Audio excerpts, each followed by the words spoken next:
مقامات ولایت قزاقستان شمالی می گفتند که برای همه گونه آبخیزی آمادگی دیدند. زیر آب ماندن دهه بلشه مالیشکا برعکس گفته آنها را نشان داد.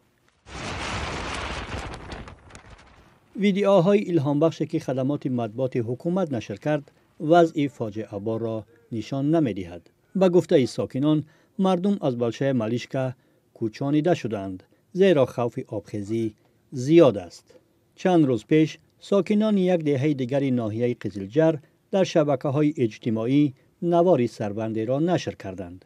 آب انباری که هیچ ساحل بندی نشده است و آب از آن شبانه بیرون ریخت.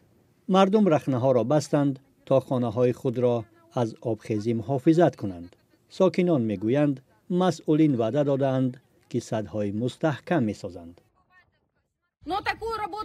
کاری که مسئولین ما کردند، ببینید تمام سربند پر از رخنه است. واضح دیده می شود که آن از یک قبت خاک و یک قبت ریگ و یک قبت تنوک گیل عبارت است. حتی کودک هم می فهمد که چنین سربند پیش راه هیچ چیز را گرفتن نمی تواند.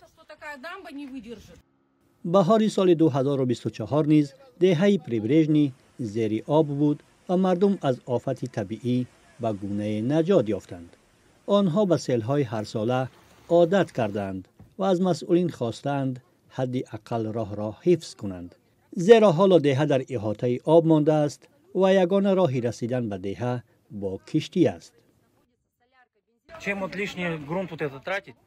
بهتر می بود 1.5 یا 2 کیلومتر همین راه را بلندتر می کردند. در این حالت شاید ما در جزیره قرار نمی گرفتیم و چنین نگرانی هم نمی بود.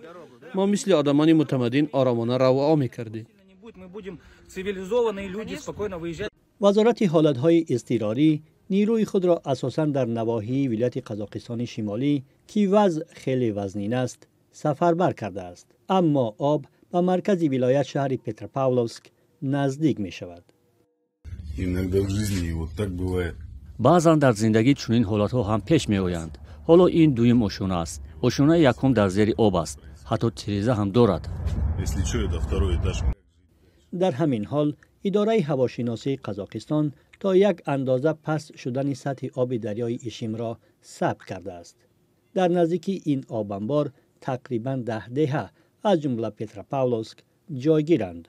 ساکنان میگویند حالا وقت خاطر جمع شدن نیست.